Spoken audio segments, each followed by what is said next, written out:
फिर गांव आई बहू।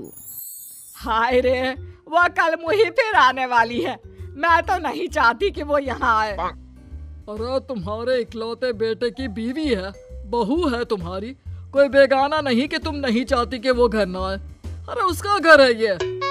हाँ है तो, लेकिन याद है ना, पिछली बार एक ही दिन के लिए आई थी, गांव की शक्ल ही बदल कर चली गई। इस बार न जाने क्या क्या करेगी। कलावती अपनी बहू रमा के गांव आने से परेशान थी। अरे शहर की लड़की है, गांव आकर क्या कमाल करती है देखिए। रमा रेलवे स्टेशन पर। हाय रे, गांव की जमीन पर पैर रखते ही गोबर की बदबू आने लगी है। कैसी बात कर रही हो? इसी महक को सूंघ सूंघ कर तो मैं बड़ा हुआ हूँ। हाँ, तभी तुम्हारे परफ्यूम का खर्चा इतना ज्यादा है। पति को रमा की बात बिल्कुल अच्छी नहीं लगती। अब कोई आया है क्या रिसीव करने? कोई क्यों आएगा, मेरा गांव है, गली गली की पहचान है मुझे। चलो आगे से टांगा कर लेते हैं। No no no no, last time मेरी कमर लचक गई थी, मैं तो पैदल ही ठीक हूँ। भाई मैं तो टांगे पर ही जाऊंगा, वैसे भी शहर में टांगा कहाँ मिलता है। पति टांगा बुलाकर उसमें बैठकर चला जाता है। अरे वाह, हाय रे मेरा बेटा। पर बेटा इतना दुबला क्यों हो गया तू? बेटा बहू नहीं आई क्या? अच्छा ही तो है ना नहीं आई, आती तो बस अपनी शेखी झाड़ती रहती शहर की सारी। मुझसे नहीं होता, अभी आती तो कहती। बस तभी बहू की आवाज जोर से आती है। हाय रे, मेरे पैरों में मट्टी लग गई है। क्यों नहीं सरकार को बोलकर आप लोग सड़कें पक्की करवा लेते हैं? छी छी छी छी, कोई तो मेरे पैर में पानी डाल दो। अरे ये कहां से आ गई? मैंने तो सोचा था मेरा बेटा अकेला आया है। लेकिन जैसे ही सास की नजर बहू पर पड़ती है तो वो उसके कपड़े देखकर जोर से चिल्लाती है। अरे ये क्या पहन कर आ गई यहाँ? पता भी है कि कहाँ है वो? अरे कैसी लड़की है, बेटा शहर ही छोड़ देता इसे तो। हाँ हाँ, मुझे भी शौक नहीं है इस मिट्टी में पैर मारने का। अरे जा जाकर साफ हो जा और खाना बना ले। माँ जी, अभी अभी चली आ रही हूँ, आज तो खाना आप बना लेती। हाय रे, मैं बना लेती? कहीं की महारानी है क्या तू? जा जाकर काम कर। शहर की होगी अपनी, मेरे गांव में मेरी चलती है। हाँ जा। बहू जाकर नहा धोकर किचन में पैर रखती ही है कि जोर से चिल्लाती है। अरे वो गैस चूल्हा कहाँ गया और सिलेंडर भी नहीं दिख रहा। माँ जी, मेरे पापा ने गैस इसलिए तो दिया था कि मुझे ये मिट्टी वाले चूल्हे में ना खटना पड़े, आपने वो भी हटा दिया क्या?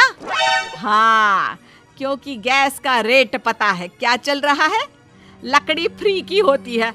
अरे जा जाकर चूल्हा सुलगाकर खाना बना जल्दी से। अरे जाना, माँ की मदद कर दे आज के लिए। हाँ हाँ, बीवी का गुलाम। सास बहू एक किचन में।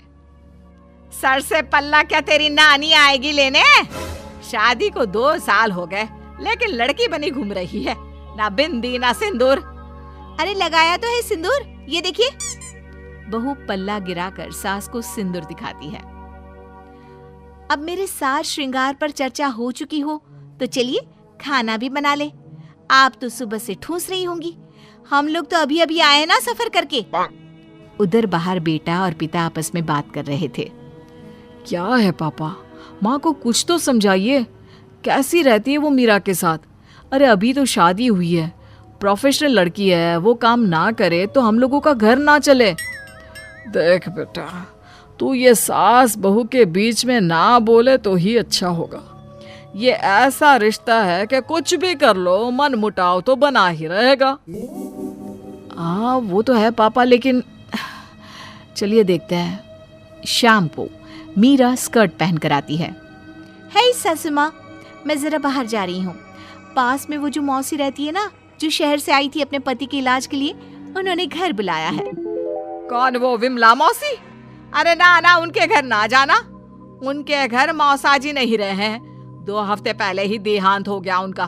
ऊपर से तू ये फराक पहन कर चली जाएगी। अरे ना बाबा ना।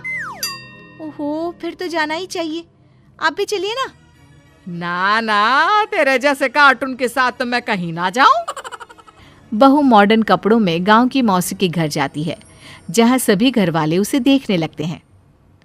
अरे ये क्या हो गया, कौन आया है जो सारे ऐसे देख रहा है? माँ, कोई कबूतरी सी लग रही है, देख तो।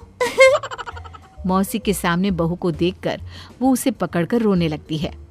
हाय रे बहू, क्या बताए, तेरे मौसा जी नहीं रहे। शहर में तेरे घर पर रहकर मैंने उनका इलाज करवाया, लेकिन मैं बचा नहीं पाई उनको। देखिए मौसी, जो होना था वो तो हो गया, लेकिन अब कैसे चलेगा घर? तभी एक सरकारी आदमी उनके घर आता है। ये विमला देवी कौन है? मैं ही हूँ। कौन है, कहाँ से आए हैं आप? मैं आपके पति के दफ्तर से आया हूँ। ये कागज में आपके साइन लेने हैं, जरा जल्दी कर दीजिए। विमला मौसी जैसे ही साइन करने जाती है, बहू रोक लेती है। रुकिए मौसी, कभी भी आंख बंद करके साइन नहीं करना चाहिए। देखिए तो क्या लिखा है पेपर में।